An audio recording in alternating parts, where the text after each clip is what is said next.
They all got together and said, this shall not happen. Not only did they say that, they did it the very same day the contract was signed.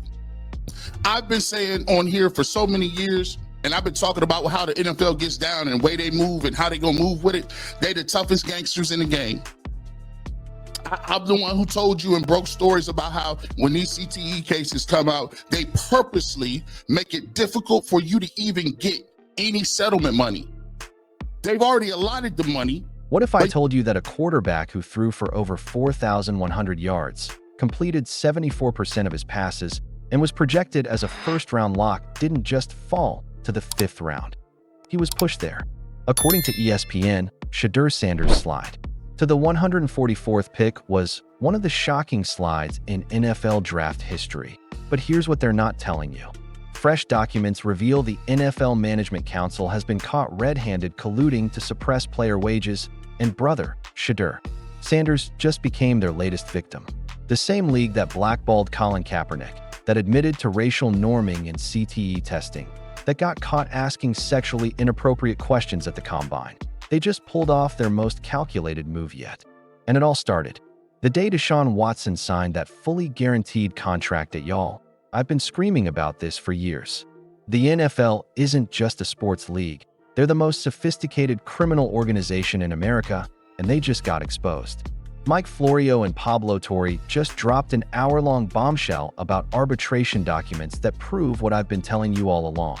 The NFL Management Council and all 32 teams got caught discussing, planning, and executing a strategy to suppress player wages. Not rumors, not theories, documented proof. But here's where it gets personal for me. I'm the same cat who broke the story about how they make CTE settlements damn near impossible to collect. I'm the one who exposed their racial norming practices, where they literally start African American players at a lower cognitive baseline to make it harder to prove brain damage. The league admitted to these practices, but y'all still think they play fair when billions are on the line. Listen, when Deshaun Watson signed that fully guaranteed $230 million contract, the entire NFL establishment lost their minds. According to the arbitration documents, they all got together the same day that contract was signed and said this shall not happen again. Not next week, not next month, the same damn day. Now think about this.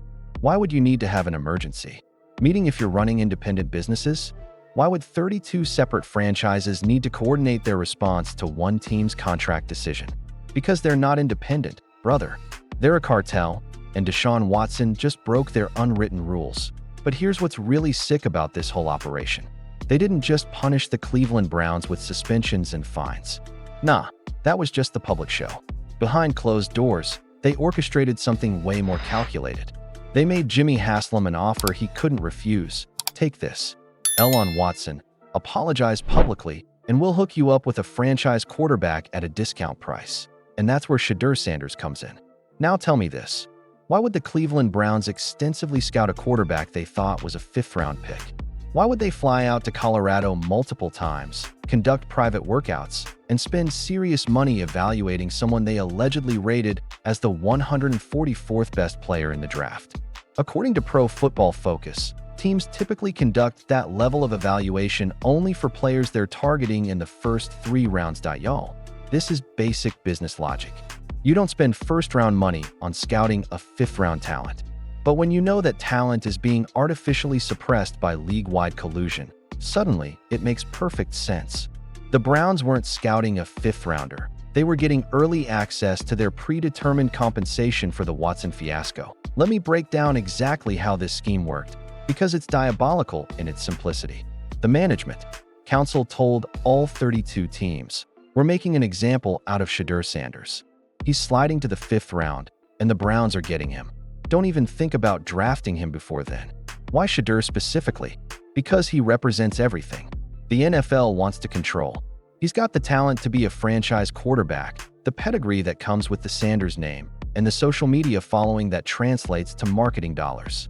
But more importantly, he's the son of a man who never played by their rules. Deion Sanders built his own brand, spoke his own mind, and showed players they didn't need to bow down to the system. The NFL saw an opportunity to kill multiple birds with one stone. Punish the Sanders family for their independence. Suppress wages by showing other young quarterbacks what happens when you get too big. And throw the Browns a lifeline that keeps them competitive while maintaining the salary structure they desperately want to preserve. Look at the numbers and tell me this makes sense. According to NFL Draft Scout's final rankings, Shedeur was rated as the number 2 quarterback in the class behind only Caleb Williams. His college stats were better than half the first-round quarterbacks taken in the last decade. 4,134 passing yards, 37 touchdowns, 10 interceptions, 74.2% completion percentage. Those aren't fifth-round numbers. Those are elite numbers. But here's what really exposes the conspiracy. You can calculate exactly how much money he lost. Sports Illustrated reported that sliding from the projected first round to the fifth round cost Sanders approximately $15 to $20 million in guaranteed money. How convenient that everyone can do that math so easily. It's almost like the slide was calculated. And speaking of calculated, let's talk about the Lamar Jackson situation that set this whole thing up. Two-time NFL MVP in his prime, asking for a fully guaranteed contract. What happened? Radio silence. According to ESPN's Adam Schefter, despite being available for trade, not a single team made a serious offer for a 25-year-old MVP quarterback. The Falcons had the cap space. The Dolphins had the need. But nobody called. You know why? Because the management council already decided that fully guaranteed contracts were off the table. They made Lamar Jackson an example first, showing that even an MVP can't buck the system. Then they used the Kyler Murray situation to test their new strategy. Murray, the number 1 overall pick, had to settle for a baby extension instead of the grown man money he deserved. The media narrative? He doesn't study enough. He's not dedicated enough. Sound familiar? This is the same playbook they used with Colin Kaepernick. Remember, Kaepernick sued the NFL for collusion and won. Eric Reid sued and won. The league paid them to keep the discovery documents sealed. But now we're seeing the same patterns with quarterbacks who demand guaranteed money or challenge the system. The most chilling part? They're not even trying to hide it anymore. Jimmy Haslam just publicly admitted he regrets the Watson trade. A businessman who never misses suddenly calls his biggest investment a mistake? That's not an admission of guilt. That's a public apology to the management council. But here's the part that should terrify every NFL fan. If they can orchestrate a draft slide this blatant, what else are they controlling? How many surprise cuts were actually coordinated? How many unexpected contract negotiations were predetermined? According to the arbitration documents, nothing happens in this league without their knowledge and approval. The combine isn't where players rise and fall, it's where deals get made. The anonymous scouting reports, the sudden character concerns, the mysterious medical red flags, it's all part of the machine. They've been suppressing wages and controlling narratives for decades, and we've been calling it football business. Let me tell you something else they don't want you to know. When I broke the Damar Hamlin story and it went viral, we're talking hundreds of millions of views. I got calls. Not from fans, not from media, from NFL officials and Players Association representatives. They weren't happy about the firestorm I had caused by exposing how disability payments really work in the league. Insurance company executives, people high up in the industry, started reaching out asking, "How did you get that information?" That's when I realized what type of game we're really playing here.